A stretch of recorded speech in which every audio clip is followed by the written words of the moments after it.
এখন দাঁড়িয়েছি কটিয়াদী থানা লোহাজুড়ি ইউনিয়নের আলীশহর বাজারের কাছে। আমরা একজন কৃষকের কাছ থেকে জানবো কিভাবে যে তাল বেগুন চাষ করতে হয় সেই সম্বন্ধে তার কাছ থেকে জানবো। ভাই, আপনি তো তাল বেগুন চাষ করার জন্য আপনার ক্ষেতটাকে প্রস্তুতি করছেন, কিভাবে করছেন এই প্রস্তুতিটা একটু দর্শককে বলেন।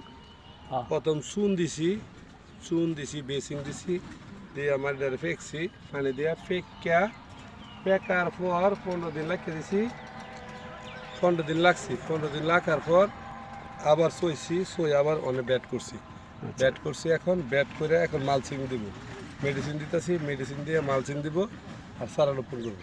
আচ্ছা, আবার এই দুইটা লাগাই। আচ্ছা, এই যে মার্জিং, এটা কি কাগজ? এটাতে কি করবেন?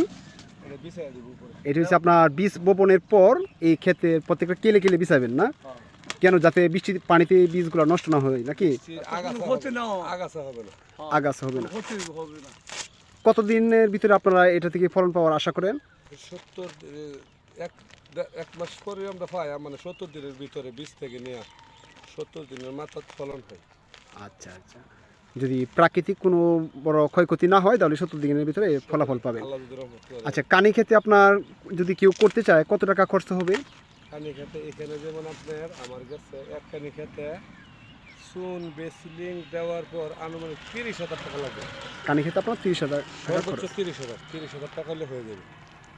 আপনার দুইটা মালচিং আছে, এই দুইটা পেপার আনছি আপনার। একটা হচ্ছে 6,360 টাকা করে একটা। আচ্ছা, আর সার একসাথে যেহেতু মালচিংয়ের খাবার ঠিক একসাথে দিয়ে দিতে হবে। একসাথে যা আছে নতুন সব কিছু একসাথে দিয়ে দিবেন। ফুল ফুলার লাগিয়া কাটবে না, সেটা ব্যবহার করবেন। আমি দেখা দেবো অবশ্যই এটা ব্যবহার করবেন। এক কানি ক্ষেত্রে লাগবে, দুটো দিবেন। এটা বাহিরে এটা খুব ভালো মানে এটা দিবেন।